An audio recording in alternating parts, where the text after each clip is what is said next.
Okay, तो आज की क्लास में बच्चों जैसा कई बच्चों की डिमांड थी कि जो स्कूल के पेपर हुए हैं उसको सॉल्व करवाया जाए, तो आज की क्लास में मैं लखनऊ पब्लिक स्कूल है यहाँ राजाजीपुरम में, मैं उसका पेपर ले रहा हूँ। सेकेंड टर्म का पेपर है ये, 2020-23 में हुआ है ये।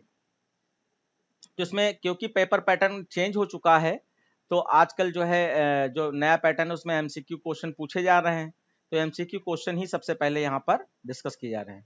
जो इसमें साइन लगे हैं, क्योंकि मैंने किसी बच्चे से ही पेपर लिया है, तो जो साइन लगे हैं उन पर गौर ना कीजिएगा, अपना आंसर आप देने की कोशिश कीजिएगा। पहला क्वेश्चन है, आगे the process by which a class acquires the property of another class. जैसे कोई एक प्रोग्राम है, उस प्रोग्राम में दो क्लासेस है, एक ऊपर वाली क्लास, एक नीचे वाली क्लास। ऊपर वाली क्लास को बेस क्लास या सुपर क्लास कहा जाता है, और नीचे वाली क्लास को चाइल्ड क्लास, सब क्लास या आपका डिराइव्ड क्लास कहा जाता है। तो इसमें कहा गया कि वो ऑब्जेक्ट ओरिएंटेड प्रोग्रामिंग की वो कौन सी प्रोसेस है जिसके तहत किसी क्लास की प्रॉपर्टीज को आपका एक्वायर करता है कोई दूसरी क्लास। तो इसमें जो है प्रॉपर्टी का सेंस यहाँ पे बच्चों सिर्फ इतना है कि जैसे जो ऊपर वाली क्लास है उसके कुछ वेरिएबल्स होंगे, उसके कुछ फंक्शंस होंगे, उनको दूसरी वाली क्लास में बिना डिक्लेयर किए यूज कर सकें। जैसे कि आपके पास कोई सामान है और कोई भी थिंग, मान लीजिए पेन है, और वो पेन मेरे पास नहीं, लेकिन हम आपको एक दूसरे को जानते हैं, तो हम आपकी प्रॉपर्टीज को यूज कर सकते हैं। तो उस प्रोसेस को बच्चों इनहेरिटेंस कहते हैं। तो ये ऑप्शन आपने जो बताया इनहेरिटेंस, ये बिल्कुल सही है, ये आपका आंसर होगा इनहेरिटेंस। नेक्स्ट क्वेश्चन हो जाएगा आपका, जल्दी जल्दी बताने की कोशिश करेंगे, ठीक है। नेक्स्ट क्वेश्चन है, the number of bytes occupied by constant 12 is, यानी कि 12 एक नंबर है, ये कितनी बाइट ऑक्युपाई करेगा। तो इसमें ऑप्शन है 2 बाइट, 4 बाइट और 12 बाइट और 16 बाइट। तो क्या आंसर रहेगा आप लोगों का बच्चों, जल्दी से बताएं। 4 बाइट। 4 बाइट। हाँ, बिल्कुल सही, बिल्कुल सही। मैं समझ सकता हूं आपने कैसे डिसीजन लिया होगा कि आपको सबसे पहले सोचना होगा कि ये 12 कैसा वैल्यू है। तो 12 क्योंकि इंटीजर टाइप के वैल्यू है, तो इसका मतलब इंटीजर डेटा टाइप की मेमोरी साइज बाइट्स में पूछा जा रहा है, तो 4 बाइट आपका इसका आंसर सही है। ठीक, नेक्स्ट क्वेश्चन देखिए, name the type of error that occurs for the following statement. यहाँ पे एक स्टेटमेंट आपको दिखाई पड़ रहा होगा, system dot out dot println और math डॉट sqrt, इसमें 600 माइनस 625 दिया गया है। तो इसका जो भी आउटपुट आएगा उसके हिसाब से आउटपुट आए या ना आए, यहाँ पे ये ऑप्शन आपको पहचानना है कि ये सिंटैक्स एरर है, रन टाइम एरर है, लॉजिकल एरर है या नो एरर, कोई एरर नहीं। तो पहले तो आप no error. No sir error. Error भी है और रन टाइम एरर भी है शायद से। फिर से एक बार बताएं। तो सिंटेक्स भी हो सकता है और रन टाइम दोनों हो सकते हैं, क्योंकि एक ब्रैकेट मिसिंग है और उसमें माइनस की वैल्यू आ रही है एसक्यूआरटी में। बहुत अच्छा, बहुत अच्छा। मृत्युंजय बोल रहे हैं? Yes sir. हाँ, देखिए यहाँ पे समझ लीजिए, सबसे पहली तो आपकी सिंटैक्स एरर है। यहाँ पे ये एक एसओपीएलएन का ब्रैकेट स्टार्ट हुआ है लेकिन ये बंद नहीं किया गया है, तो यहाँ बंद होना चाहिए, तो ये सिंटैक्स एरर होगी। लेकिन क्योंकि मैंने बच्चों से ही पूछा तो उन्होंने कहा कि स्कूल में कई क्लास में बता दिया गया था कि ये प्रिंटिंग मिस्टेक है, ये कोई एरर ना समझी जाए और ब्रैकेट बढ़ा लीजिए। तो उसके हिसाब से तो फिर ये सिंटैक्स एरर नहीं रह गई, क्योंकि यहाँ पे ब्रैकेट उन्होंने कहा बढ़ा लीजिए। अब फिर बचा क्या, run time error, logical error और नो एरर। तो इसमें आपने रन टाइम कहा, और कोई बच्चा बताना चाहेगा कौन सी एरर है ये?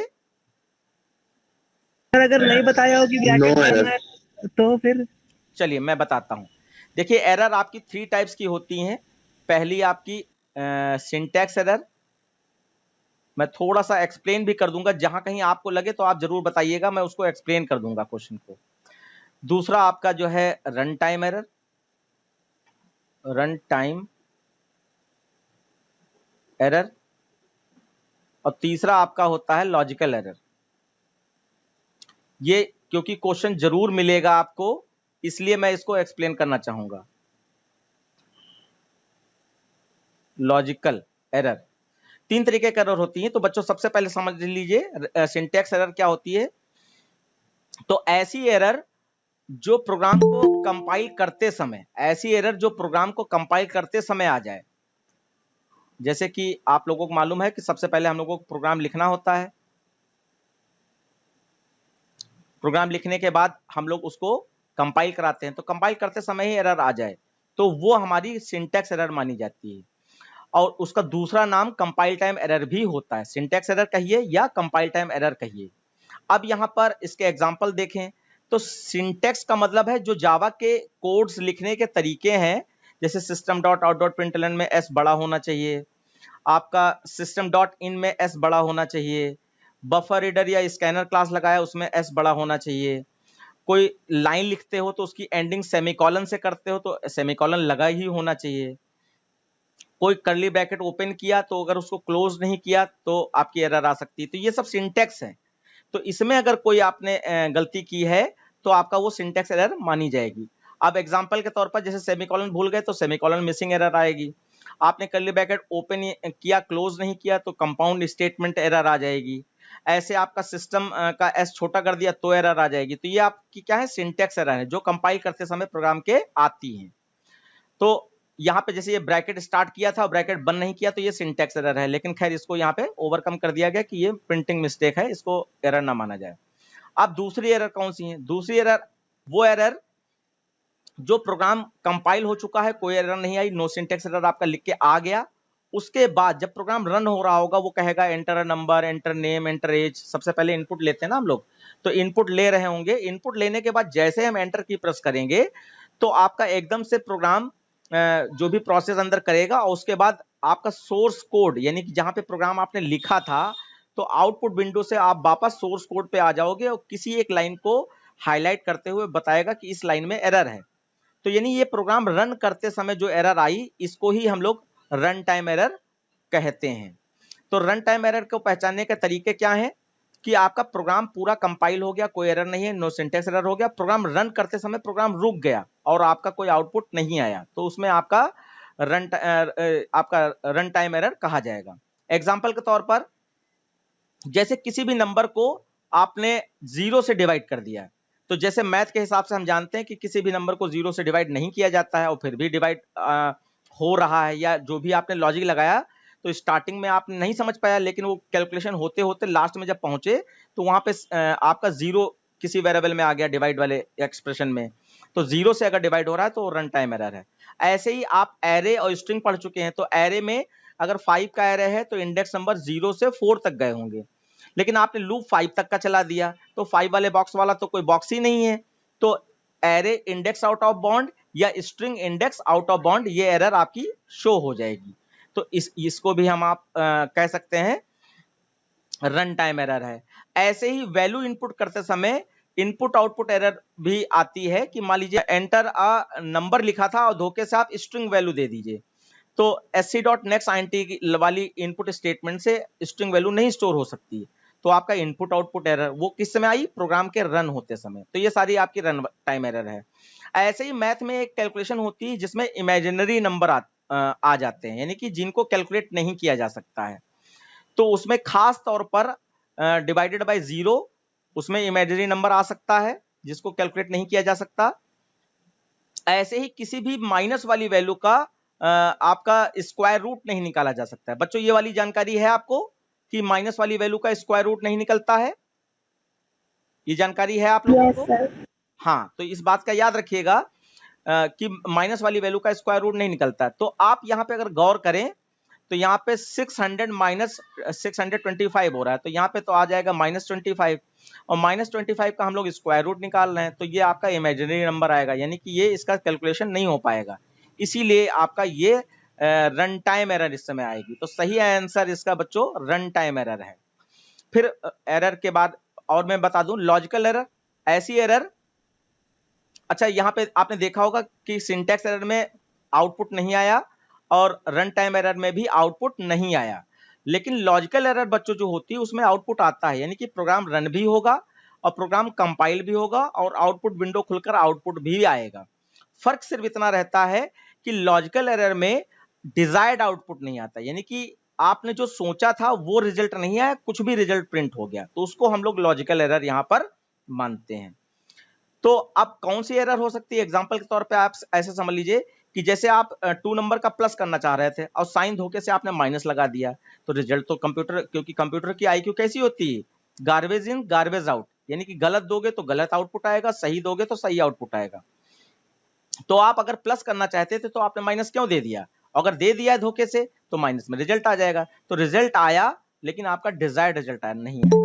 क्या आपने लिख रखा है उसमें sum of 2 number is equal to, लेकिन आउटपुट आ रहा है माइनस का, तो उसको हम लोग यहां पर इस तरीके से लॉजिकल एरर मानेंगे।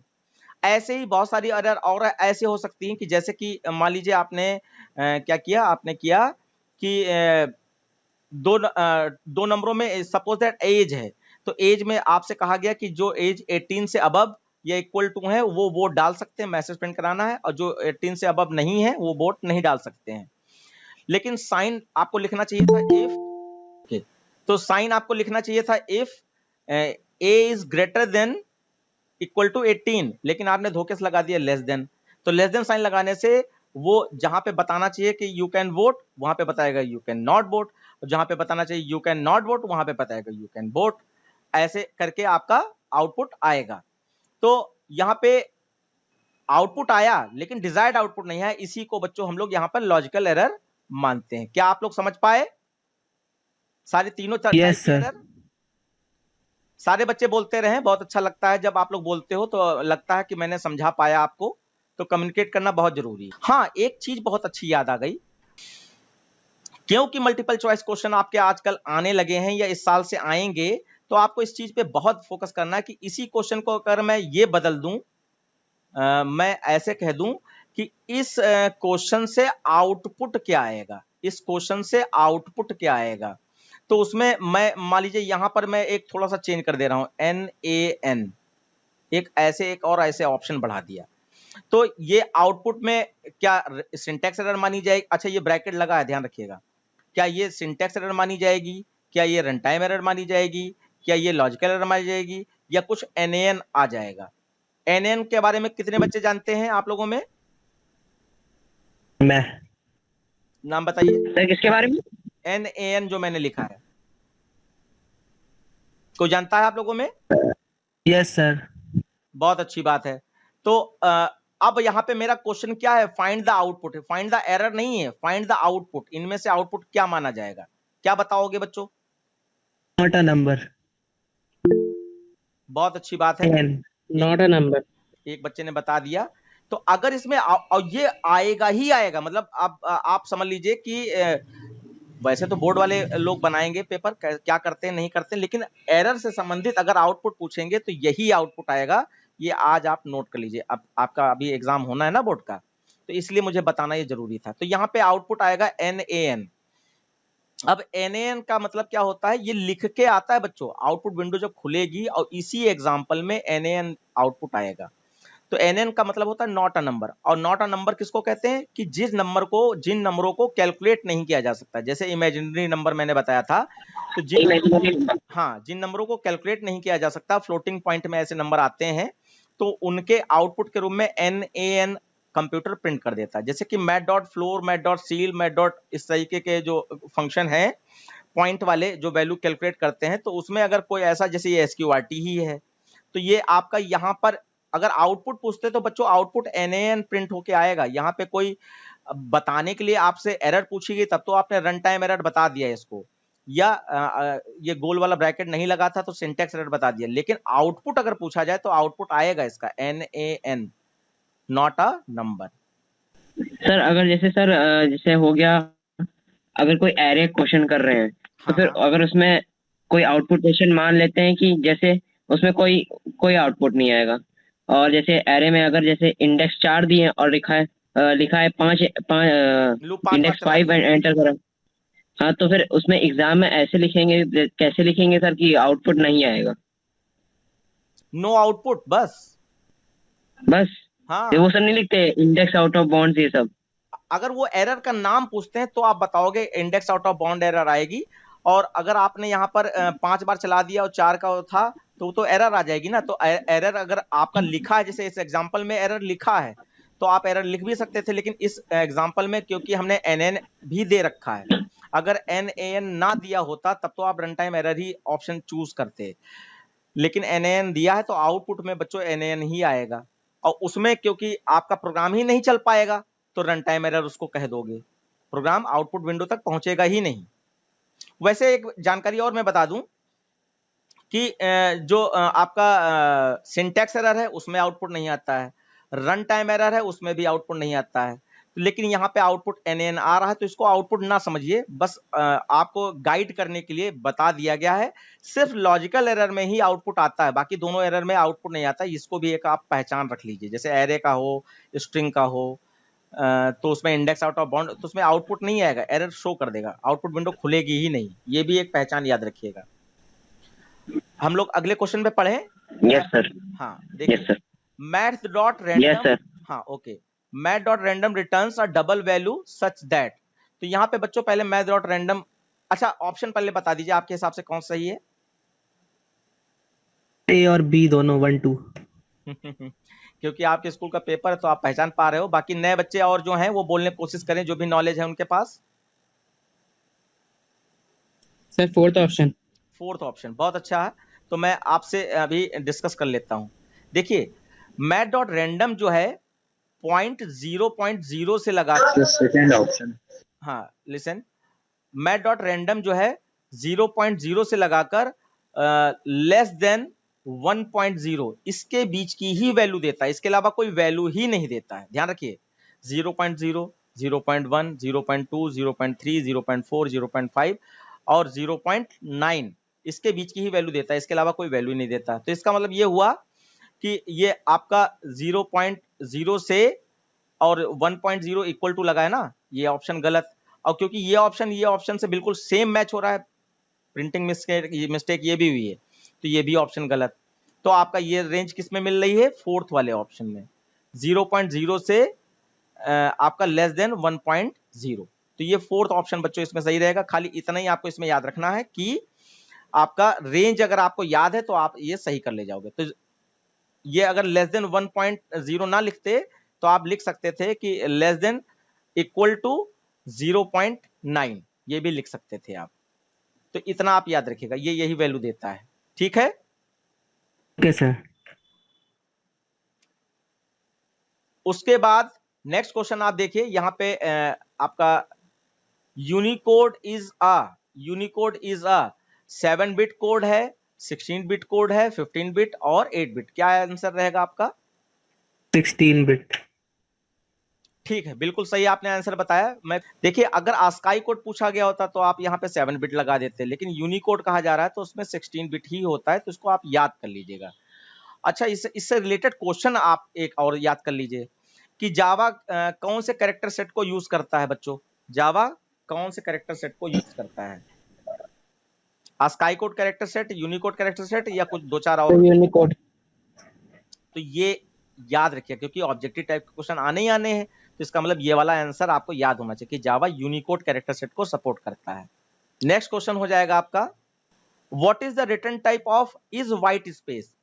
तो इज वाइट स्पेस एक कैरेक्टर फंक्शन है जिसमें वो किस टाइप की वैल्यू रिटर्न करता है? इंटीजर, बूलियन, फ्लोट या नन ऑफ दीज? बच्चों जल्दी से बताएं, किस टाइप की वैल्यू रिटर्न करता है? None of these.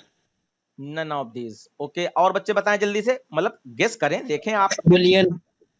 Okay, Boolean. तो यहां पर आंसर, सही आंसर आपका बूलियन ही है, और इसका रीजन भी समझ लीजिए जो अन्वित आप नहीं समझ पाए। बच्चों याद रखो, character function is white space, is upper case, is lower case, is digit, is letter, ये सारे फंक्शन जितने इज से स्टार्ट होते हैं ये सारे फंक्शन बूलियन टाइप की वैल्यू ही रिटर्न करते हैं। तो यानी आपको कुछ पता हो या ना पता हो, या आपने पढ़ पाया हो या ना पढ़ पाया हो, लेकिन खाली आपको इतना मालूम है कि जितने भी इज वर्ड से आपका स्टार्ट होते हैं फंक्शन, वो सारे बूलियन रिटर्न करते हैं। तो ये ट्रू फॉल्स ही रिटर्न करता है। ठीक है Anvit? Yes sir. Okay, automatic conversion of primitive data type into an object is known as autoboxing. और आपका ये कौन सा ऑप्शन है? Auto unboxing, sorry unboxing. Boxing और टाइप कन्वर्जन और नन ऑफ दिस।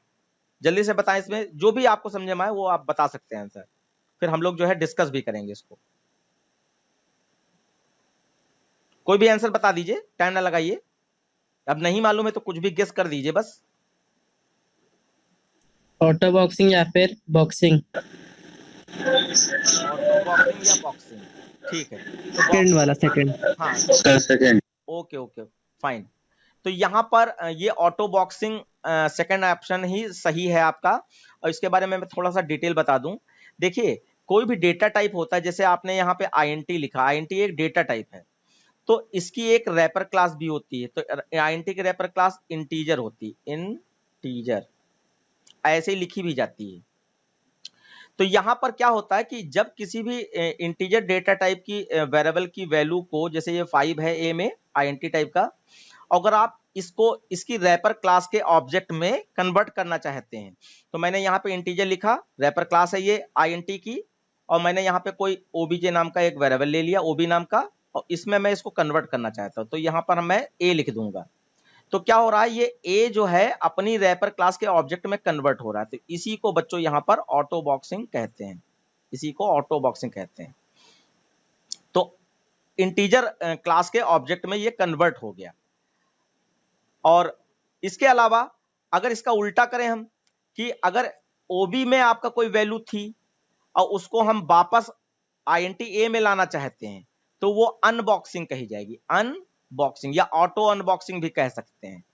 तो प्रिमिटिव डेटा टाइप की वैल्यू उसकी रैपर क्लास के ऑब्जेक्ट में कन्वर्ट करना ऑटो बॉक्सिंग हो गया, और किसी भी रैपर क्लास के ऑब्जेक्ट में जो वैल्यू है वो किसी प्रिमिटिव डेटा टाइप में कन्वर्ट करना अनबॉक्सिंग या ऑटो अनबॉक्सिंग कहा जाएगा। बस इतना ही आपको याद रखना है, बाकी ये बहुत ज्यादा आपका यूज नहीं होना है कहीं प्रैक्टिकल में, प्रैक्टिकली, तो इसलिए इसकी जरूरत नहीं है आपको। उसके बाद बच्चों यहाँ पे एक क्वेश्चन दिया गया है, अच्छा क्वेश्चन है। इसमें number of times inner loop will be executed, ये बताना है आपको। दो लूप है, एक के वाला है, एक जे वाला लूप है, और इन दोनों लूपों को जब चलाएंगे तो इनर लूप यानी जे वाला loop total number of times कितनी बार एग्जीक्यूट होगा। तो इसको करना पड़ेगा क्योंकि आप लोगों को पहले, तो देखिए ट्राई करके देखिए, मैं कुछ सेकंड के लिए वेट कर लेता हूं आपका, तुरंत आंसर चाहूंगा क्योंकि समझाना तो पड़ेगा ही मुझे। बताइए बच्चों क्या आंसर आपको? 9।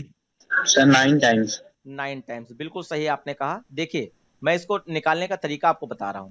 आप पहले ये देख लीजिए ए कैसे आई, पहला वाला लूप कैसे चल रहा है। तो के वाला लूप जो है आपका पहले 1 चलेगा, फिर आपका के वाला k+2 हो रहा है तो 3 कर देगा, तो इस समय कंडीशन ट्रू हो जाएगी। फिर k+2 होगा तो ये 5 कर देगा, तो 1 भी आपका 5 से छोटा है, 3 भी 5 से छोटा है, और 5 5 के इक्वल भी है, तो इसका मतलब ये 3 बार कंडीशन ट्रू करेगा। अब नीचे वाले लूप की बात करते हैं, क्योंकि नेस्टेड लूप है तो ऊपर वाला लूप कंडीशन ट्रू करेगा, आउटर लूप, तभी इनर लूप चलता है, ये बात आपको सबको पता होगी। तो उस केस में जब ऊपर वाला लूप 1 है और 5 से छोटा है और नीचे आएगा, तो क्योंकि के तक ही चलाया गया, जे वाला लूप के तक ही चला है, तो आपका यहाँ पे जे की बात देखें अगर, तो जे के पास भी आपका 1 ही है और के पास भी 1 ही है, तो कितनी बार चलाइए जे वाला के वाला लूप इस बार के लिए? एक बार चल पाएगा, एक बार बच्चों चल पाएगा। उसके बाद ये लूप फॉल्स हो जाएगा और k+2 होकर आपका 3 हो गया। अब 3 भी 5 से छोटा है, नीचे आ गए। अब जे वाला लूप 1 से k तक चलेगा, तो 1 से k तक चलेगा तो क्या, जब 1 चलेगा, 2 चलेगा और 3 चलेगा, 3 बार चलेगा बच्चों, तो ये 3 टाइम्स चला। बात समझ में आ रही ना कि k के पास 3 है और j के पास 1 है, तो 1 से 3 तक चलेगा तो 3 बार माना जाएगा। फिर ऐसे ही k+2 होकर आपका जब 5 हो जाएगा तब भी कंडीशन ट्रू है, तो नीचे आएगा और जे वाला लूप फिर से 1 से स्टार्ट करेगा, तो 1 चलेगा, 2 चलेगा, 3 चलेगा, 4 चलेगा और 5 चलेगा। तो कितने बार चला? 5 बार चला, यानी 5 टाइम चला। अब इनको आप ऐड कर लीजिए क्योंकि इनर लूप पूछा गया ना, तो 1, 3 और 5 टोटल कितना हो गया आपका? 9 हो गया। इस तरीके से आपने ये 9 टाइम्स कह दिया। तो ये तो चलाना पड़ गया, लेकिन एक और मैं आपको बताना चाहूंगा, जैसे यहां पर k++ होता और यहां पर 5 होता और पूछा जाता इनर लूप कितनी बार चला जाएगा, तो अगर आउटर लूप और इनर लूप दोनों बिल्कुल एक जैसे लिखे गए हैं कि ये भी 1 से 5 तक चल रहा है, ये भी 1 से 5 तक चल रहा है, तो इसको चलाने की जरूरत नहीं है बच्चों। 5 into 5 यानी टोटल 25 टाइम्स चला इनर लूप, 5 into 5 25 टाइम्स। इस तरीके से निकालोगे, सिर्फ मल्टीप्लाई करा दो, दोनों की हायर वैल्यू को मल्टीप्लाई करा दो, इनर लूप पता चल जाएगा। तो ऐसे आप निकाल सकते हैं। क्लियर हो गया ये question? Sir okay, next question. यहां पे the output of integer dot parse INT और ब्रैकेट में डबल कोट्स के अंदर 56 प्लस 64 विल बी। जल्दी से गेस करें बच्चों, क्या आंसर आना चाहिए? अन्वित और बच्चे जल्दी से बताएं। 120 सर। तो 120 दो दिए हैं, पॉइंट वाला है और विदाउट पॉइंट वाला, कौन सा? थर्ड वाला। थर्ड वाला। थर्ड वाला। किसी को लगता है कोई और आंसर आएगा? देखिए यहाँ पे स्मार्टनेस नहीं दिखाना है, यहाँ पे आपको सीखने के लिए बैठे हैं, तो जो आपको दिखाई पड़ रहा है, जो आपकी नॉलेज के हिसाब से बनता है कि यहाँ पे ये आंसर आना चाहिए, वो बताने की कोशिश कीजिए। किसी को नहीं लगता कि 5664 ये आएगा? किसी को नहीं लग रहा है ऐसा? क्योंकि ये एक स्ट्रिंग नंबर है 56।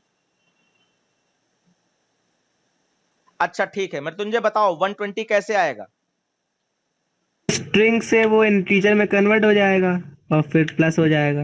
बहुत अच्छा, बहुत अच्छा। कि जिन बच्चों को ये मालूम है कि इंटीजर डॉट पार्स आईएनटी एक स्टेटमेंट है जो किसी भी स्ट्रिंग वैल्यू को, स्ट्रिंग न्यूमेरिक वैल्यू को प्रिमिटिव फॉर्म में यानी इंटीजर, फ्लोट, डबल इनमें कन्वर्ट करने का काम करता है।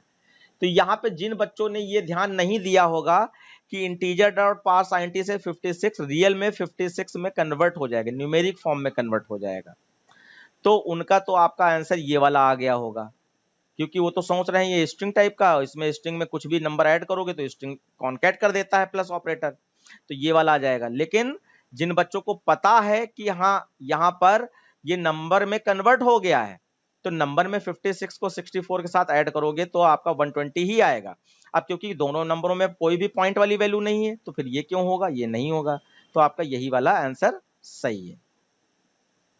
कोई क्वेश्चन पूछना है बच्चों, पूछ लेंगे। मैंने आपको अभी भी बताया है, इंटीजर डॉट पार्स आईएनटी से किसी भी स्ट्रिंग में स्टोर न्यूमेरिक वैल्यू को नंबर फॉर्मेट में कन्वर्ट किया जाता है। कोई अच्छा आप लोगों में बता सकता है? मैंने स्ट्रिंग पढ़ाते समय इसका दूसरा फंक्शन भी बताया है कि 56 डबल कोट्स में यानी स्ट्रिंग में है, और इसको इंटीजर में अगर कन्वर्ट करना है तो और दूसरा फंक्शन ये इंटीजर डॉट पार्स आईएनटी के अलावा कौन सा यूज कर सकते हो? किसी बच्चे को पता है? मृत्युंजय आपको पता है? मैं एब्सेंट था। अच्छा, कोई और बच्चा बताए? अन्वित?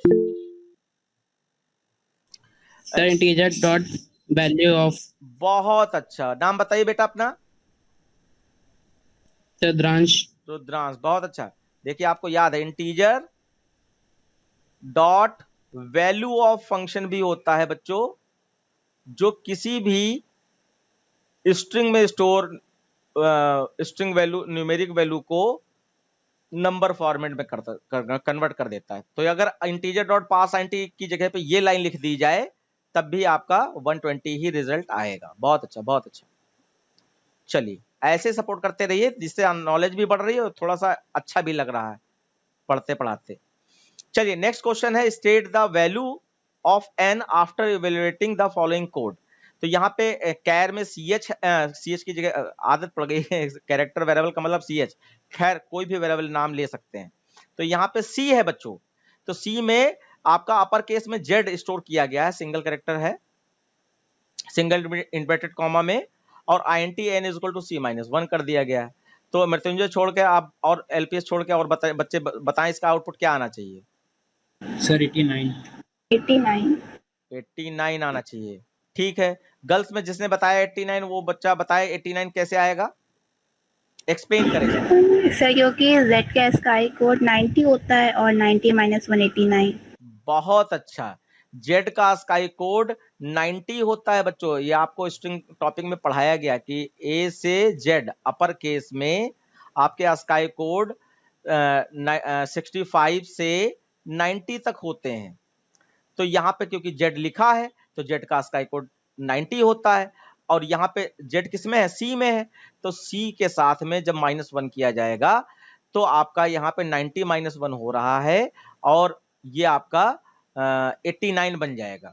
और 89 कहाँ स्टोर होगा, n में, n को प्रिंट कराओगे 89 आ जाएगा। अब कोई बच्चा यहाँ पर ये बताए कि c के अंदर तो अपर केस z स्टोर था और ये z में से 1 माइनस करेंगे तो z अपने आप को ASCII कोड में कन्वर्ट करेगा, यानी 90 में कन्वर्ट करेगा, और 90 - 1 करेंगे तो 89 आ जाएगा। तो ये जो अपने आप ये कन्वर्ट हुआ है, तो इस कन्वर्जन को क्या कहते हैं, इसका नाम क्या है? Type casting. सर हाँ, एक्सप्रेस डॉट ऑटो बॉक्सिंग। नहीं, ऑटो बॉक्सिंग वाली बात नहीं है यहाँ पर। यहाँ पे एक टाइप कास्टिंग और टाइप कन्वर्जन आपने थ्योरी पढ़ी होगी। Sir implicit. हाँ, इम्प्लिसिट टाइप कास्टिंग होगी। देखिए, जब एक डेटा टाइप अपने किसी दूसरे डेटा टाइप में अपने आप कन्वर्ट हो जाए तो वो इम्प्लिसिट टाइप कास्टिंग हो गई, और जब फोर्सली कन्वर्ट कराना पड़े तो वो एक्सप्लिसिट टाइप कास्टिंग है। तो क्योंकि कैरेक्टर यहाँ पर अपने आप कन्वर्ट हुआ है इसलिए नंबर में, इसलिए ये इम्प्लिसिट टाइप कास्टिंग कहा जाएगा। तो ये आपका, और यहीं पे अगर इसी लाइन को ऐसे लिख देते बच्चों, int n = और यहां पर हम लोग int लगा देते, int और फिर हम यहां पे लिखते c - 1, तो ये वाला एग्जांपल क्या रिप्रेजेंट करेगा, कौन सी टाइप कास्टिंग है? एक्सप्लिसिट टाइप कास्टिंग है। ये जब स्पेशली मेंशन कर दिया जाता है डेटा टाइप को कि इसमें ही कन्वर्ट हो तो ये एक्सप्लिसिट है, और जब अपने आप कन्वर्ट होता है तो वो इम्प्लिसिट होता है। ये बात रहती है। तो ठीक है, आपका 89 इसका आंसर हो जाएगा। नेक्स्ट देखिए, ये तो बहुत अच्छा क्वेश्चन है और इसमें काफी बच्चों ने गलत भी किया है। तो मैं जानना चाहूंगा आपके हिसाब से क्या है, कि जैसे इसमें कहा गया कि Java is a case sensitive language, तो इसमें ये 4 ऑप्शन दिए हैं, इसमें कौन सा सबसे सही ऑप्शन इस लाइन को रिप्रेजेंट कर रहा है? Java is a case sensitive language, जरा पढ़ने की कोशिश कीजिए, जल्दी से बताइए।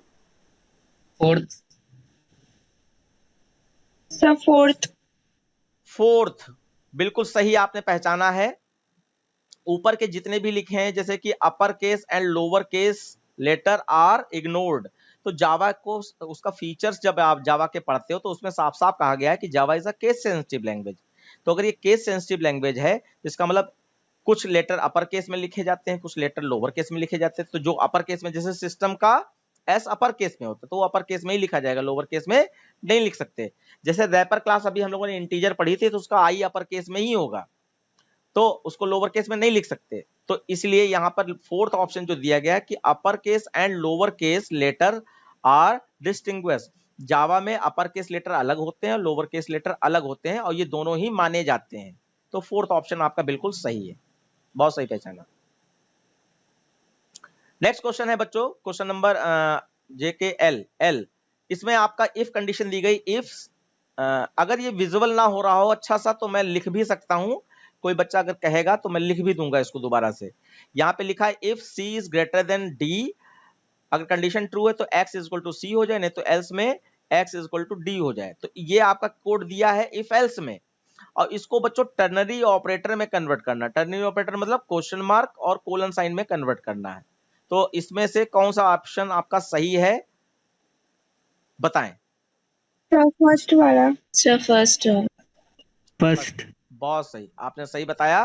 देखिए सिंटेक्स याद कीजिए, मैंने जब पढ़ाया था तो इसमें बताया था मैंने, टर्नरी ऑपरेटर में पहले रिजल्ट वेरिएबल होता है, result variable is equal to condition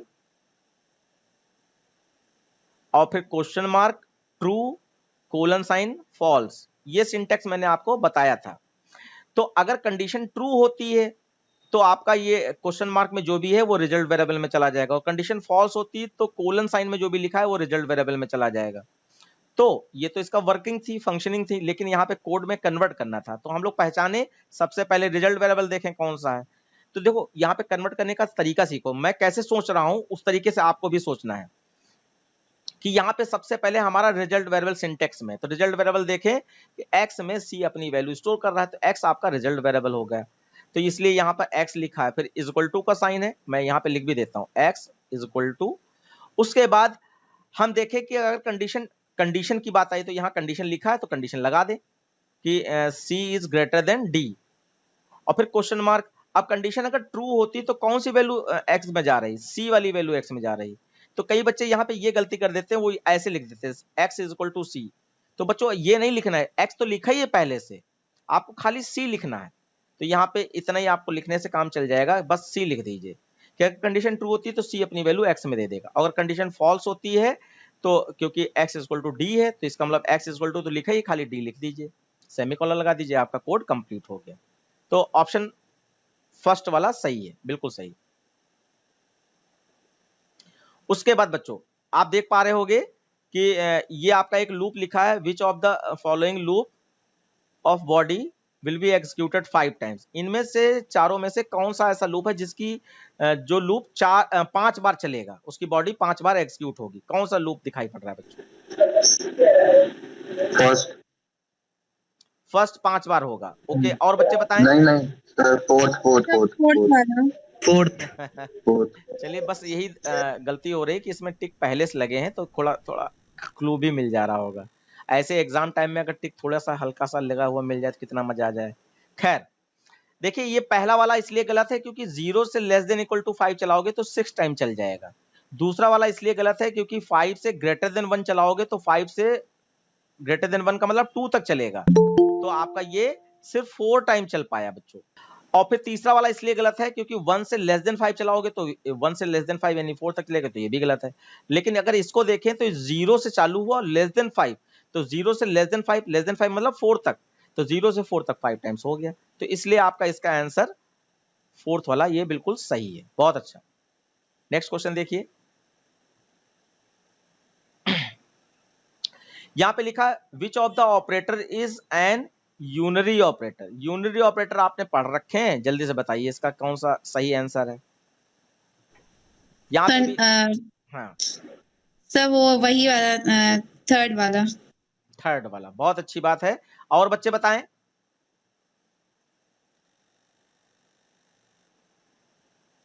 अब आपके दिमाग में तो ये चल रहा होगा ना कि यूनरी के नाम पे तो बच्चों हमने ये पढ़े थे, प्लस प्लस, माइनस माइनस और सिंगल प्लस और सिंगल माइनस, इतने ही पढ़े थे, इसके अलावा तो कोई पढ़े नहीं थे।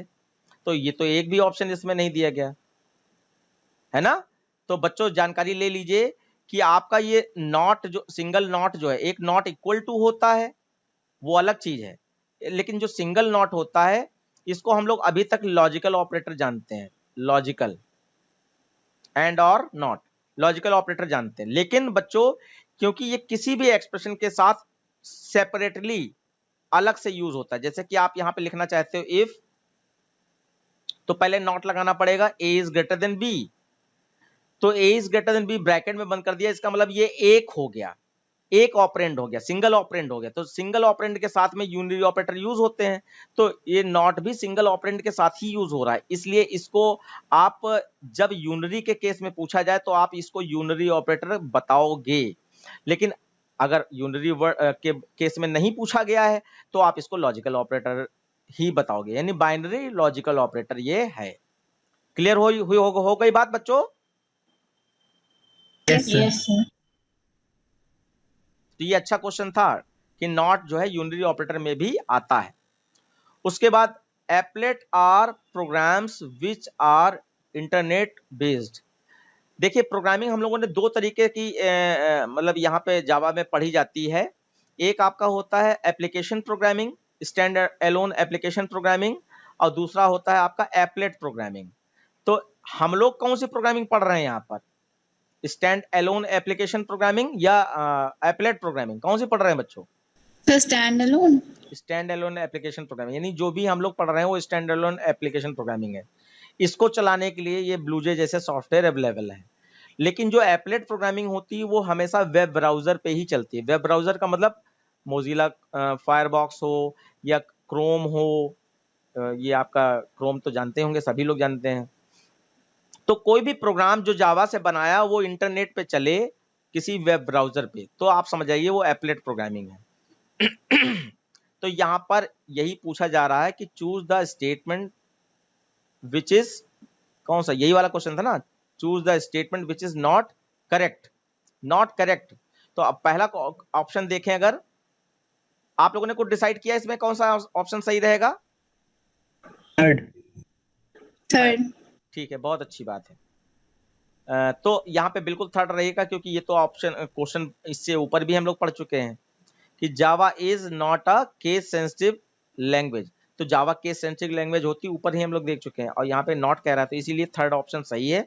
और बाकी मैं जानकारी के लिए आपको बता रहा था कि ये क्वेश्चन बोर्ड में 2 बार करीब करीब पूछा जा चुका है कि जावा किस टाइप की लैंग्वेज प्रोग्रामिंग यूज करता है। तो 2 तरीके के लैंग्वेज प्रोग्रामिंग यूज करता है, एक आपका application standard alone application programming language, और एक आपका एप्लेट प्रोग्रामिंग, ये याद रखिएगा। नेक्स्ट क्वेश्चन रहेगा आपका question number P, which of the following is not a rapper class. तो इसमें से कौन सा रैपर क्लास नहीं है? Sir second. INT, ये टिक लगा है तो आपने पहचान लिया, लेकिन वैसे आप अगर डिफरेंशिएट करना चाहें तो क्या डिफरेंशिएट करेंगे? Wrapper class between wrapper class and data type. Wrapper class के लेटर्स कैपिटल से स्टार्ट होते हैं और उसके स्मॉल से। बहुत अच्छा। सर हाँ, यस बेटा। सर पूरा लिखा रहता है इंटीजर, इसमें खाली INT। हाँ, ध्यान दीजिए, यहाँ पे आपने डेटा टाइप की बात करें तो डेटा टाइप आपने 8 पढ़े थे, byte, short, int, long, float, double, और उसके बाद कैर, और उसके बाद बुलियन, टोटल 8 पढ़े थे। तो अब यहाँ पे जितने भी प्रिमिटिव डेटा टाइप हैं सबकी रैपर क्लास होती है, जितने भी प्रिमिटिव डेटा टाइप। तो डेटा टाइप और रैपर क्लास में अंतर सिर्फ इतना है कि रैपर क्लास का पहला लेटर अपर केस होता है और डेटा टाइप पूरा स्मॉल में ही होता है।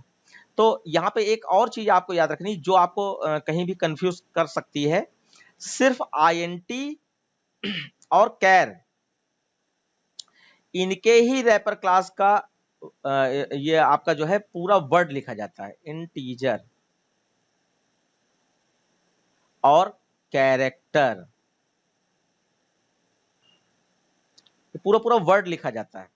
जबकि अगर फ्लोट होता, डेटा टाइप फ्लोट होता, तो इसका रैपर क्लास जो है आपका फ्लोट का F बड़ा कर दो बस, ये रैपर क्लास हो जाता है। तो बाकी सब ऐसे ही चलते हैं, फ्लोट का फ्लोट हो जाएगा, डबल का डबल हो जाएगा, लॉन्ग का लॉन्ग हो जाएगा, बाइट का बाइट हो जाएगा। सिर्फ INT और कैर के साथ ही रैपर क्लास इस तरीके से दिखाई पड़ेगी। तो ये कहीं ना कहीं आपको फायदा देगा अगर आपने याद रखा। ठीक है, बहुत अच्छी बात। उसके बाद नेक्स्ट क्वेश्चन है, choose the odd one, switch, if else और फॉर, इनमें से अलग अलग पहचानना है आपको। बताइए बच्चों। सर फॉर अलग है। अब अगर आप बता देते हो फॉर तो आपको रीजन भी बताना पड़ेगा, फॉर अलग क्यों है? सर बाकी सब में कंडीशन होती है और फॉर में कंडीशन होती है, इनिशियलाइजेशन होता है और टर्मिनेशन होता है। बहुत अच्छा पहचाना। ऐसे नहीं कहते, कंडीशन बाकी सब में होती, इसमें भी कंडीशन होती। कोई और रीजन बताइए। फॉर लूपिंग स्टेटमेंट और इटरेटिव कंस्ट्रक्ट है। बहुत अच्छा। अब आपको यहाँ पे डिफरेंस ये याद रखना है कि फॉर एक इटरेटिव स्टेटमेंट है, जनरल लैंग्वेज में उसको लूपिंग कहते हैं, लूपिंग स्टेटमेंट, लेकिन उसको प्रोफेशनल लैंग्वेज में इटरेशन कहते हैं ना, इटरेटिव स्टेटमेंट है। जबकि ये आपके जितने हैं स्विच और इफ और इफ एल्स, ये आपके सब उसमें कंडीशनल स्टेटमेंट या डिसीजन मेकिंग स्टेटमेंट कहे जाते हैं। ठीक है, तो इस तरीके से इसको आप अलग मानिएगा। कोई और डिटेल चाहिए वो बोल दीजिएगा, हमारे पास बताने के लिए है बहुत कुछ। The code which can execute on any machine and is independent of architecture is known as source code, machine code, byte code and object code। कौन सा सही रहेगा बच्चों इसमें? Sir byte code. बिल्कुल सही है, बाइट कोड रहेगा।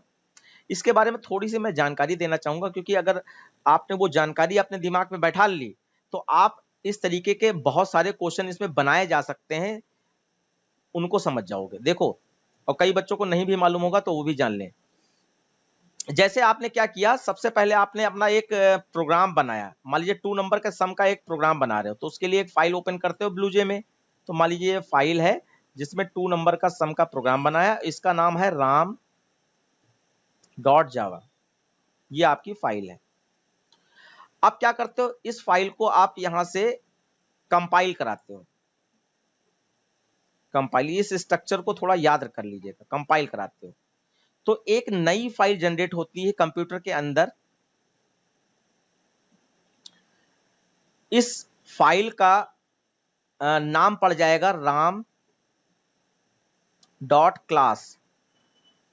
राम डॉट क्लास नाम से ये फाइल बन जाएगी और इस फाइल के अंदर जो भी लिखा है इसी को हम बाइट कोड कहते हैं। और फिर ये फाइल जावा के इंटरप्रेटर के द्वारा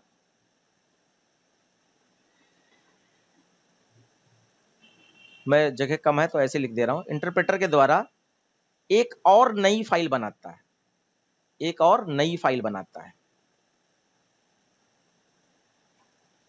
जिसके अंदर जो कोड लिखा होता है यही वाला कोड उसमें कन्वर्ट होगा। तो ये कोड बनाता है। अब इसी कोड को कंप्यूटर समझता है, ठीक है। तो मैं अब इसको थोड़ा सा डिटेल में बताने की कोशिश करता हूं। ये जो फाइल आपकी राम डॉट जावा थी ये आपका सोर्स कोड था,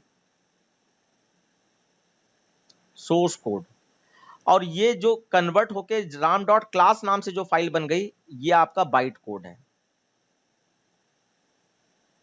byte code.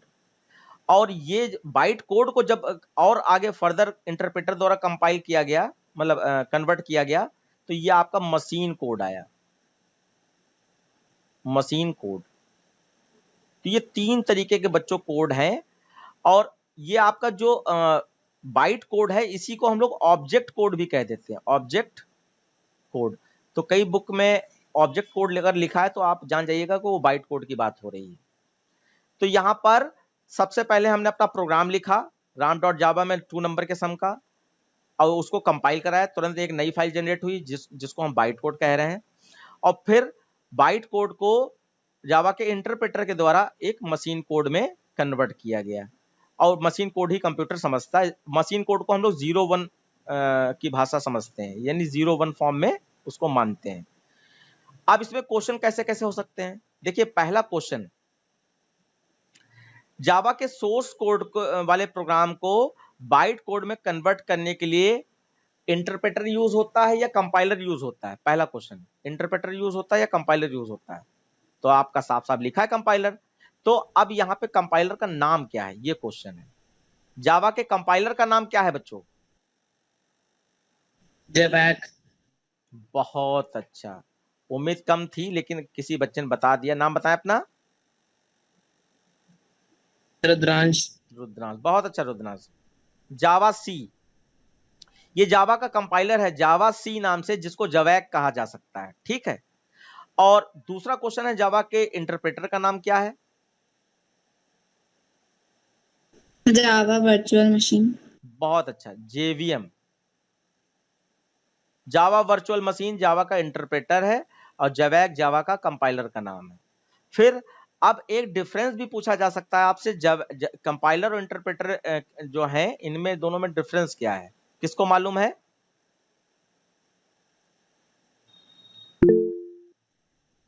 Compiler source code को मशीन कोड में एट वंस में मतलब चेंज कर देता है, और वो जो इंटरप्रेटर है वो लाइन बाय लाइन कन्वर्ट करता है। बिल्कुल सही आपने बताया, लेकिन इसको मशीन कोड में ना कहकर बाइट कोड यहाँ पे यूज करेंगे हम लोग। और अदर लैंग्वेज में मशीन कोड भी यूज कर सकते हैं। कि जावा सी जो जावा का कंपाइलर है ये पूरे पेज को एक बार में पढ़ता है, पूरे पेज को, और सीधे बाइट कोड में कन्वर्ट कर देता है, सीधे बाइट कोड में कन्वर्ट कर देता है।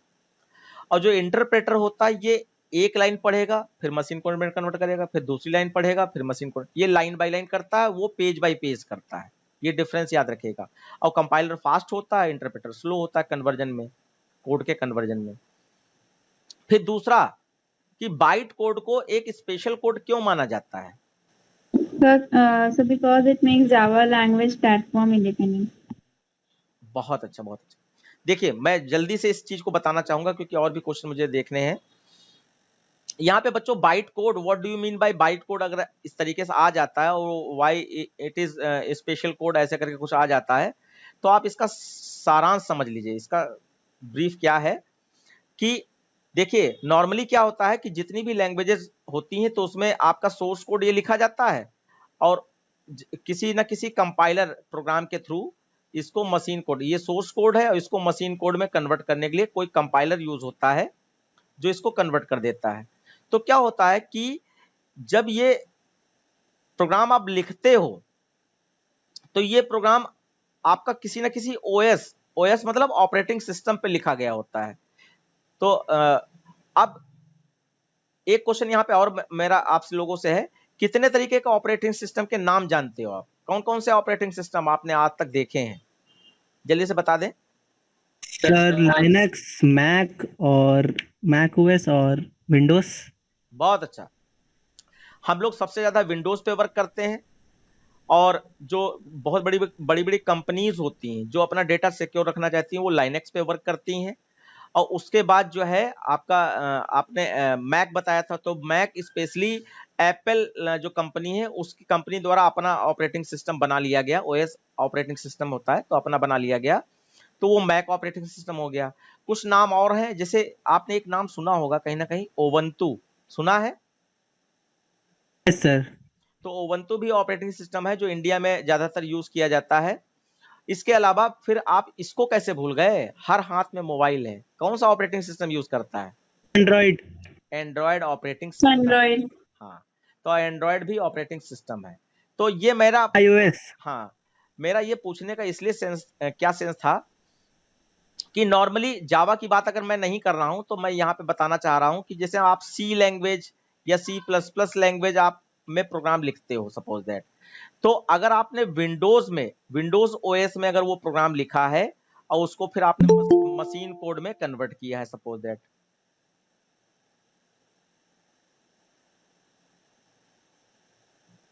ओके, तो विंडोज ओएस में आपने प्रोग्राम लिखा है और मशीन कोड में कन्वर्ट किया है, तो अगर उस प्रोग्राम का जो आपका प्रोग्राम था उसको अगर हम वहां से कॉपी कर लें और हम सोचें कि मैक ऑपरेटिंग सिस्टम में चला लें या हम सोचे ओवंतु ऑपरेटिंग सिस्टम में चला लें, जावा का प्रोग्राम है जो विंडोज में लिखा गया, तो हम सोचे किसी और में चला लें, तो नहीं चला पाएंगे आप, वो उस कोड को पहचानेगा ही नहीं। तो चाहे वो सी में लिखा गया हो चाहे C++ में लिखा गया हो, वो जिस ऑपरेटिंग सिस्टम में लिखा गया था, सॉफ्टवेयर आपने कोई भी यूज किया हो, वो सॉफ्टवेयर जिस ऑपरेटिंग सिस्टम में यूज किया गया है उसी ऑपरेटिंग सिस्टम के किसी दूसरे कंप्यूटर में लगाओगे तो चल जाएगा, लेकिन अदर ऑपरेटिंग सिस्टम लोगे तो नहीं चलेगा। तो उसी का सोल्यूशन बच्चों यहाँ पे दिया गया है बाइट कोड। बाइट कोड एक ऐसा कोड है जो किसी भी ऑपरेटिंग सिस्टम पे एग्जीक्यूट हो जाता है, यानी कि हमने प्रोग्राम बनाया जावा का विंडोज ऑपरेटिंग सिस्टम में, हम उसको चलाना चाहते हैं ओवंतु में तो वो चल जाएगा, क्योंकि अगर ओवंतु वाले ऑपरेटिंग सिस्टम में जावा इंस्टॉल है तो उसके पास जेवीएम होता है, तो जेवीएम का काम होता है कि बाइट कोड को कंपाइलर के द्वारा सोर्स कोड को कंपाइलर के द्वारा जब बाइट कोड में कन्वर्ट किया गया तो आप बाइट कोड वाली यानी कि ram.class वाली फाइल को कॉपी करके पेन ड्राइव में ले जाइए और दूसरे ऑपरेटिंग सिस्टम में लगाइए, तो उसका अपना जेवीएम होगा और वो इस बाइट कोड को पढ़ लेता है। तो यानी कि जावा का प्रोग्राम प्लेटफॉर्म इंडिपेंडेंट है, वो किसी भी ऑपरेटिंग सिस्टम पे इंडिपेंडेंटली यूज किया जा सकता है। थोड़ा बहुत समझ में आ गया बच्चों? हाँ, ये इसके कई सारे क्वेश्चन मिक्स करके मिल सकते हैं आपको, थोड़ा याद रखिएगा। हाँ, नेक्स्ट क्वेश्चन है, आप देख पा रहे होगे, which is not a valid relational operator in Java. इनमें से कौन सा वैलिड रिलेशनल ऑपरेटर नहीं? तो रिलेशनल ऑपरेटर का मतलब हुआ एंड। हाँ, बहुत अच्छा पहचान लिया आपने, ये आपका रिलेशनल ऑपरेटर है एंड, क्योंकि हाँ जरा इनके नाम भी बता दीजिए। डबल इक्वल किस ऑपरेटर में आता है? रिलेशनल में आता है। और less than equal to, not equal to भी रिलेशनल में आता है सिर्फ, और ये एंड लॉजिकल ऑपरेटर में आता है। तो लॉजिकल ऑपरेटर रिलेशनल ऑपरेटर नहीं है, तो ये ऑप्शन सही है। यहाँ पे काफी कंफ्यूजन हुआ है इस वाले क्वेश्चन में भी बच्चों को। सिंगल लाइन कमेंट स्टेटमेंट कौन सा है जो सिंगल लाइन के लिए यूज किया जाता है? ये वाला, फर्स्ट वाला, ये वाला कौन सा? फर्स्ट वाला। कई बच्चे इसको लगा के चले आए, बिल्कुल सही आपने पहचाना, फर्स्ट वाला है। हम लोग कोई भी कोड के बारे में कुछ बताना चाहते हैं तो ऐसे लाइन खींचते हैं और उसके बारे में बता देते हैं। तो यहाँ पे जान लीजिए, ये कोड के बारे में भी जान लीजिए कि कमेंट लाइन को लिखने के लिए आपका ये 3 तरीके कमेंट लाइन होती है। एक ये सिंगल कमेंट लाइन है, सिंगल कमेंट लाइन है, इसके लिए ये डबल स्लैश यूज किए जाते हैं। और दूसरा आपका मल्टी कमेंट लाइन स्टेटमेंट होता है, तो यहाँ पे मल्टी का मतलब है एक से अधिक लाइनें, तो एक स्लैश लगाइए, स्टार लगाइए और जितनी लाइनें लिखनी लिख दीजिए, और उसके बाद एक स्लैश लगाइए, स्टार लगा के बंद कर दीजिए। और एक आपका डॉक्यूमेंट कमेंट लाइन भी होता है जो यहाँ पे अवेलेबल नहीं है, तो आप दो ही मान के चलिए, दो ही से आपका काम चल जाएगा। तो ये दोनों याद रखिएगा, इस पे आपका क्वेश्चन बन सकता है। ये मल्टी लाइन कमेंट लाइन कहा जाएगा, ठीक है। तो ये आपके सारे ऑब्जेक्टिव हो गए। अब जल्दी से हम लोग डिस्कस कर लेते हैं छोटे छोटे क्वेश्चन, क्योंकि आज की क्लास में मैं सिर्फ थ्योरी ही डिस्कस करूंगा, अगली क्लास में मैं इसके प्रोग्राम भी आपको बताऊंगा या आप लोगों से पूछूंगा, तो रेडी करके रखिएगा। जैसे यहाँ पर एक क्वेश्चन आपको दिखाई पड़ रहा होगा कि एक एरे लिया गया है n नाम का, जिसमें 1 2 3 4 5 7 9 13 16 लिया गया है। और what are the value of x and y, तो x और y की वैल्यू क्या आएगी। तो इसमें आपको कभी भी स्ट्रिंग का कोई भी क्वेश्चन मिल जाए आउटपुट निकालने के लिए या एरे का, तो आप सबसे पहला काम करेंगे इंडेक्स नंबर डालने का, ये विशेष ध्यान रखिएगा। तो मैं इंडेक्स नंबर यहाँ पे डाल दूं 0 1 2 3 4 5 6 7, ये इंडेक्स नंबर हो गए। अब मैटप्लॉटलिब में n ऑफ 4 कहा गया, तो n ऑफ 4 पे आपका यहाँ पे कौन सा दिखाई पड़ रहा है 7, यहाँ 7 आ जाएगा। और n ऑफ 2, तो 2 पे आपका क्या है 3 है, 3। तो और यहाँ मैटप्लॉटलिब लगा है, इसका मतलब 2 7 की पावर 3 माना जाएगा, तो 7 की पावर 3 क्या आ जाएगी आपकी बच्चों 343.0, बिल्कुल 0 पॉइंट जरूर लगा देना, ये आ जाएगी। उसके बाद जरा इस पे गौर करें SQRT पे, n ऑफ 5 पे आपका कौन सा है 9 है, प्लस n ऑफ 7, तो 7 पे आपका क्या है 16 है, 9 16 को ऐड कर देंगे कितना बन जाएगा आपका 25। 25। अब इसका स्क्वायर रूट निकाल दीजिए, क्या आ जाएगा 5.0। बहुत अच्छा, बहुत अच्छा, तो ये आपने बिल्कुल सही कर लिया। उसके बाद नेक्स्ट है आपका state 2 differences between parse INT and parse float function. 2 differences बताने बच्चों, तो पार्स आईएनटी और पार्स फ्लोट। तो parse INT integer wrapper class का फंक्शन है और parse float float wrapper class का फंक्शन है। पहला डिफरेंस, जैसे इंटीजर डॉट पार्स आईएनटी लिखा जाएगा और फ्लोट डॉट पार्स फ्लोट लिखा जाएगा। तो parse INT integer wrapper class का फंक्शन है और parse float float wrapper class का फंक्शन है। ये तो पहला डिफरेंस हो गया। दूसरा डिफरेंस ये हो गया कि पार्स आईएनटी किसी भी स्ट्रिंग ऑब्जेक्ट की वैल्यू को, पार्स आईएनटी किसी भी स्ट्रिंग ऑब्जेक्ट की वैल्यू को इंटीजर फॉर्म में कन्वर्ट करता है, और पार्स फ्लोट किसी भी स्ट्रिंग में स्टोर्ड ऑब्जेक्ट की वैल्यू को, स्ट्रिंग ऑब्जेक्ट की वैल्यू को, हाँ, तो ये फ्लोट में कन्वर्ट करता है। अब जैसे मैं थोड़ा सा एग्जांपल दे दूं जिससे आपको क्लियर हो जाए, स्ट्रिंग ऑब्जेक्ट में क्या इतनी देर से बोल रहा हूं। जैसे string s is equal to, आपने डबल कोट्स में 25 लिख दिया डबल कोट्स में। अब ये तो स्ट्रिंग में है, तो इसके साथ प्लस माइनस इंटू डिवाइड बच्चों नहीं किया जा सकता है। अब आपको करना है तो इसको आपको कन्वर्ट करना पड़ेगा। तो कन्वर्ट करने के लिए इंटीजर डॉट पार्स आईएनटी ये होता है। तो अगर आप यहाँ पे लिखते हो INT a is equal to integer, ये क्वेश्चन भी अभी ऊपर हम लोगों को मिला था, डॉट पार्स आईएनटी और ब्रैकेट में हमने यहाँ पे s लिख दिया, तो क्या होगा बच्चों कि ये s में जो 25 है न्यूमेरिक फॉर्म में कन्वर्ट हो जाएगा। ये इसका काम है। तो यहाँ पे डिफरेंस हम लोगों ने क्या देखे कि parse INT integer wrapper class का फंक्शन है और parse float float wrapper class का, फ्लोट f बड़ा होगा, फंक्शन है, और ये इंटीजर वैल्यू में कन्वर्ट करता है। तो मैंने कहा था कि स्ट्रिंग ऑब्जेक्ट की वैल्यू को इंटीजर फॉर्म में कन्वर्ट करता है, ये स्ट्रिंग ऑब्जेक्ट की वैल्यू को रियल नंबर में कन्वर्ट करता है, रियल नंबर या क्या कहोगे, रियल नंबर कहोगे ना, डेसिमल नंबर में कन्वर्ट करता है। उसके बाद वैसे लास्ट में मैं चाहूंगा जल्दी हो जाए सर बूलियन। हाँ, देखिए यहाँ पर write the wrapper class and also return data type.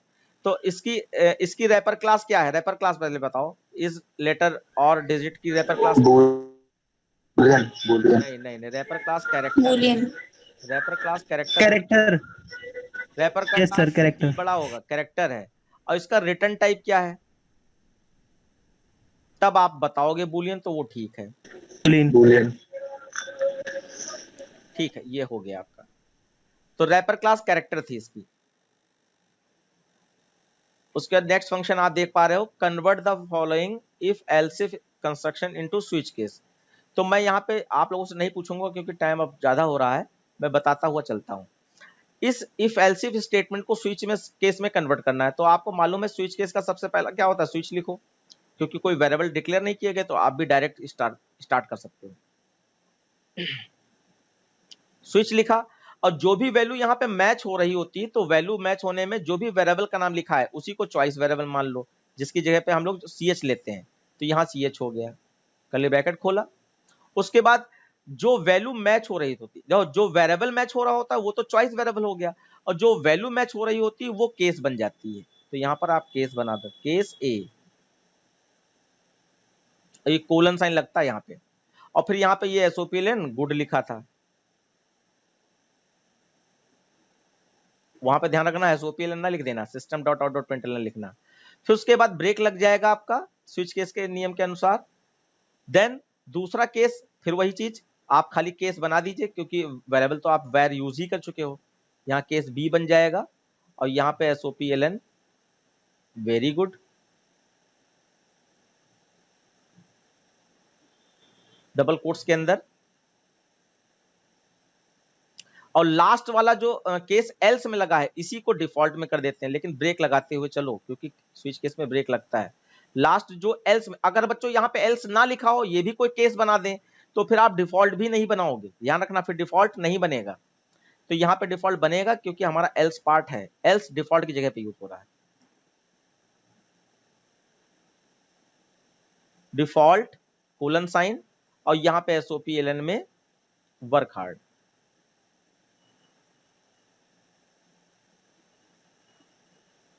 बच्चों समझ गए कैसे कन्वर्ट हो रहा है? Yes, sir. Yes, sir. ठीक। उसके बाद नेक्स्ट है आपका ये क्वेश्चन, मैं खुद ही आपको ये बता दे रहा हूं। यहाँ पे d is equal to D लिखा है, सिंगल इन्वर्टेड कॉमा में char d is equal to D लिखा है, ठीक है। और इसको लूप चलाया गया, तो डू वाइल में पहली बार तो लूप चली जाएगा, तो डू का मतलब है अंदर आओ और यहाँ पे ये प्रिंट कर दो। तो पोस्ट इंक्रीमेंट में बच्चों प्रिंट किया गया है, तो पोस्ट इंक्रीमेंट में तुरंत वर्क नहीं होता है, चेंज बाद में वैल्यू होती है। तो पहले डी के अंदर क्या है, डी स्टोर है, तो सबसे पहले आपका, और एलएन लगा है बच्चों, तो सबसे पहले डी प्रिंट हो जाएगा, ये सबसे पहले डी प्रिंट हो गया। अच्छा, साथ में यहाँ पर ये तो नहीं पूछा गया कितनी बार लूप चला है, हाउ मेनी टाइम्स पूछा गया, ठीक है। तो ध्यान दो, आप पहली बार जब लूप के अंदर आए तो आपका यहाँ डी प्रिंट हो गया। फिर बच्चों याद रखिएगा डी प्लस प्लस हो रहा है, तो डी प्लस प्लस होके ये आपका कैरेक्टर वेरिएबल को अगर प्लस प्लस कराते तो अगला कैरेक्टर आ जाता है, तो डी से ABCD E आ जाएगा। तो यहाँ पे ये E आ गया है, मैं अलग से लिख ले रहा हूं सिर्फ याद रखने के लिए। ये E आ चुका है, लेकिन प्रिंटिंग में D हुआ होगा, क्योंकि पोस्ट इंक्रीमेंट में पुरानी वैल्यू जो है प्रेजेंट वैल्यू वही प्रिंट करता है, चेंज वैल्यू अगले स्टेप पे भेज देता है। अगले स्टेप क्या है, E बना दिया। अब ये E कहां जाएगा, इसके पास जाएगा, और ये प्लस प्लस तुरंत चेंज कर दे तो E से प्लस प्लस होके कितना हो जाएगा बच्चों, F हो जाएगा, F EF। और फिर यहां चेक होगा F, अब D के अंदर इसमें F है, F is less than equal to N, तो कंडीशन आपकी ट्रू है F N से, और ये रियल में आस्काई कोड ही मैच होंगे, F का आस्काई जो भी होगा वो N के आस्काई कोड से छोटा है, तो कंडीशन ट्रू हो जाएगी। ट्रू हो जाएगी तो आप यहां से फिर से ऊपर चले जाओ, ये फिर से ऊपर चलेगा डू पे। अब F है बच्चों, अब नीचे उतरने पर सबसे पहले यहाँ पे प्रिंटिंग में क्या प्रिंट होगा बताएं, अब सेकंड टाइम चला रहे हैं, F. बिल्कुल, क्योंकि F है इस समय आपके पास, मैं ये हटाए दे रहा हूं, अब इस समय F है, तो आप सेकंड टाइम जब लूप के अंदर आए तो आपने यहाँ पे F प्रिंट कर दिया। उसके बाद F से प्लस प्लस करके ये कितना कर देगा, G कर देगा, H, G. ABCDEF G कर देगा। और G के बाद यहाँ पे G पहुंचेगा, और G से प्लस प्लस करके क्या कर देगा, H कर देगा, GH। H. और फिर यहाँ पे H मैच होगा, N से छोटा बराबर है, तो फिर लूप ऊपर चला जाएगा डू पे, और नीचे उतरने पर सबसे पहले D में क्या प्रिंट होगा बच्चों, थर्ड टाइम, एच प्रिंट होगा, जो लास्ट में था वही प्रिंट हो जाएगा, एच प्रिंट हो जाएगा। उसके बाद फिर से आप यहां पे आप एच लेकर आए, ये एच प्रिंट हो गया आपका। अब पोस्ट इंक्रीमेंट में वैल्यू चेंज नहीं हुई, एच प्रिंट कर दिया, लेकिन एच के आगे प्लस प्लस करेगा, कितना हो जाएगा? आई। आई। तो यहां पे आई हो गया, यही आई इसको मिला, और आई से प्लस प्लस करके क्या कर देगा? ये बोलते रहो, एबीसीडी आपको आती है। जे कर देगा। अब जे चेक होगा, जे छोटा है, कंडीशन ट्रू है तो ऊपर चला जाएगा और डू से नीचे आएगा। सबसे पहले आपका फोर्थ टाइम लूप चल रहा है, ये जे प्रिंट कर देगा। उसके जे से प्लस प्लस करके कितना कर देगा? आई जे के कर देगा। जे प्रिंट करने के बाद के कर देगा, और के से प्लस प्लस होके एल कर देगा। अब एल आपका यहाँ पे एन से छोटा है तो फिर लूप ऊपर चला जाएगा, सबसे पहले एल प्रिंट करेगा। तो फिफ्थ टाइम आप लूप चला रहे हो और यहाँ पे एल प्रिंट कर दिया इसने। अब एल से प्लस प्लस होके कितना कर देगा? एल के बाद फिर आपका एम हो जाएगा। तो यहीं पे एम हो चुका है, प्रिंटिंग एल हुआ है लेकिन यहाँ पे चेंज होकर एम हो चुका है, और यहां से पहुंचेगा तो यहाँ पे एन कर देगा। अब एन के बराबर है, कंडीशन ट्रू है, तो फिर से लूप चल जाएगा, ऊपर लूप चला जाएगा और नीचे उतरोगे तो सबसे पहले क्या प्रिंट करें? अब ये 6 टाइम लूप चल रहा है, क्या प्रिंट करोगे? एन प्रिंट कर दोगे, बिल्कुल एन प्रिंट हो गया यहाँ पर। और उसके बाद एन के बाद प्लस प्लस करके कितना कर देगा? ओ, और यहां पर पी कर देगा, और P is less than equal to N, condition false, बाहर आ गए। अब यहां पर आउटपुट तो बच्चों ये आया है आपका आउटपुट, पी पे लूप फॉल्स हुआ है। और लूप चला कितनी बार? कितनी बार? 7 कैसे? नो नो नो नो भैया, एन प्रिंट कर, आपने एन प्रिंट किया, एन के बाद प्लस प्लस करके ओ कर दिया आपने, और ओ के बाद प्लस प्लस करके ओ के बाद प्लस प्लस करके पी कर दिया। अब पी आपका इससे एन से छोटा बराबर है, कंडीशन फॉल्स, लूप से बाहर। सर 6, तो 6 टाइम लूप चलाइए, 6 टाइम। तो याद रखेंगे यहां पर लूप चले का मतलब है कंडीशन ट्रू हो गई तो लूप चला, कंडीशन ट्रू नहीं हुई, कंडीशन तक पहुंचा, इसका मतलब लूप नहीं चला, इसका मतलब ये नहीं कि लूप चल गया। कंडीशन तक पहुंचा तो इसको चला नहीं कहेंगे। कंडीशन ट्रू हुई और लूप की बॉडी में आप गए तो समझो आप लूप चला। क्लियर? Yes sir. हाँ, ये रहेगा। तो ये आपका यहाँ पर 6 टाइम और एन तक प्रिंट हो गया था आपका। उसके बाद difference between linear and binary search, मैं ऐसे बोल के बता दे रहा हूं कि लीनियर सर्च जो है इसमें एरे जो है अनसॉर्टेड ऑर्डर होता है, एरे में जो नंबर स्टोर होते हैं वो अनसॉर्टेड फॉर्म में होते हैं, और बाइनरी सर्च में नंबर जो स्टोर होते हैं वो सॉर्टेड फॉर्म में होते हैं, यानी कि असेंडिंग या डिसेंडिंग ऑर्डर में ही नंबर स्टोर कराए जा सकते हैं। ये बात कंफर्म है आप लोगों को? यस। दूसरा डिफरेंस है बच्चों कि लीनियर सर्च में it start search from 0 index number, और बाइनरी सर्च में क्या करता है? It's start search from middle of the array, array के बीचों बीच से जो इंडेक्स नंबर होगा वहां से सर्चिंग स्टार्ट करता है। 2 हो गए। फिर लीनियर सर्च स्लो है प्रोसेस में और बाइनरी सर्च फास्ट है। तो इसको थोड़ा दोबारा से सुन के वीडियो और आप लिख लीजिएगा। उसके बाद है rewrite the following code using ternary operator, ternary operator का यूज करके। तो हम लोगों को पता है यहाँ पे टर्नरी ऑपरेटर में, अच्छा यहाँ पे एसओपीएलएन लिख दिया गया तो आप यहाँ पे रिजल्ट वेरिएबल नहीं रहेगा, ये मैंने क्लास में पढ़ाया है आप लोगों को। इसके टर्नरी ऑपरेटर के 3 सिंटेक्स पढ़ाए थे मैंने। तो यहाँ पे क्योंकि रिजल्ट वेरिएबल नहीं है, सीधे एसओपीएलएन दे दिया गया, इसका मतलब ये ऐसे लिखा जाएगा। कंडीशन ट्रू ही तो एसओपीएलएन वाली लाइन यहाँ आ जाएगी। आप लोग system dot out dot print LN है ही नहीं, system dot out dot print लिखेंगे और यहाँ पे आपका आ जाएगा इवन, और फिर कोलन साइन, कंडीशन फॉल्स होने पर आपका आ जाएगा एसओपीएलएन, एलएन नहीं है सॉरी, एसओपी ऑड। ये टर्नरी ऑपरेटर में स्टेटमेंट ऐसे कन्वर्ट होगा, कंडीशन ट्रू हुई तो ये प्रिंट हो जाए, कंडीशन फॉल्स हुई तो ये प्रिंट हो जाए। इसमें भी देखो कंडीशन ट्रू हुई तो ये प्रिंट हो जाए, कंडीशन फॉल्स हुई तो ये प्रिंट हो जाए। क्लियर हो गया मृत्युंजय? Yes sir. तो तीनों फॉर्मेट मैंने पढ़ाए हैं आपको क्लास के अंदर, आपको याद होगा। चलिए बहुत अच्छी बात है, हम लोग बहुत पहुंच गए एंडिंग पर। State the difference data type and value of res after evaluating या एग्जीक्यूटिंग। तो देखिए या CH में सिंगल कोट्स में 9 स्टोर है। अब यहाँ पे हम लिख रहे हैं character dot is digit CH, तो रेस में बच्चों क्या आ जाएगा? 9 ट्रू। यहाँ पे डेटा टाइप और वैल्यू बताता है। false the rest sequence हाँ, डेटा टाइप और वैल्यू बता रहा है। State the data type and value of res, res की वैल्यू और डेटा टाइप। तो रेस की वैल्यू तो आपकी यहाँ पे रेस्ट की डेटा टाइप बूलियन होगी और वैल्यू फॉल्स होनी चाहिए। डेटा टाइप, बहुत अच्छा, डेटा टाइप आपका रेस का बूलियन होगा। कर लिया कीजिए बच्चों, और वैल्यू इसकी फॉल्स होगी, ये आउटपुट में लिखना है आपको। उसके बाद रीराइट द व्हाइल लूप। अच्छा सर एरर नहीं आएगा इसमें? किसमें? सर आई में, आई वाले में बिल्कुल सर एरर क्या आएगा। सिलेक्ट छोड़ा हुआ है। लिसन बिल्कुल एरर आएगा, म्यूट कर लीजिए। देखिए पहला एरर आएगा कैर और CH में स्पेस नहीं दिया गया। दूसरा एरर आएगा कि रेस्ट का डेटा टाइप बताया नहीं गया, यहाँ पे बूलियन। लेकिन हमें यहाँ पे ये थोड़ी मतलब है, ये इन्होंने डेटा टाइप अगर बूलियन दे दिया होता तो पूछते क्यों कि यहाँ पे डेटा टाइप बताओ।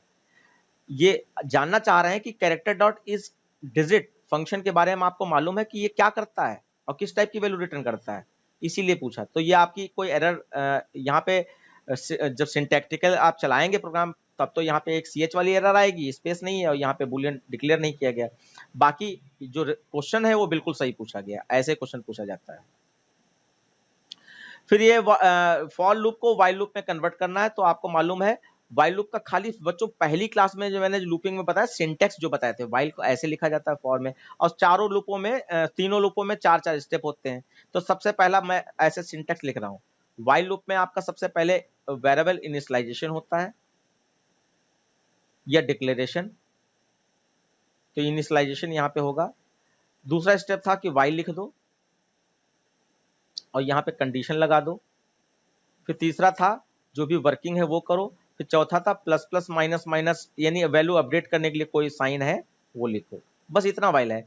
तो जरा इसमें देखो वेरिएबल इनिशियलाइजेशन में इनिशियलाइजेशन या डिक्लेरेशन दोनों हो सकता है।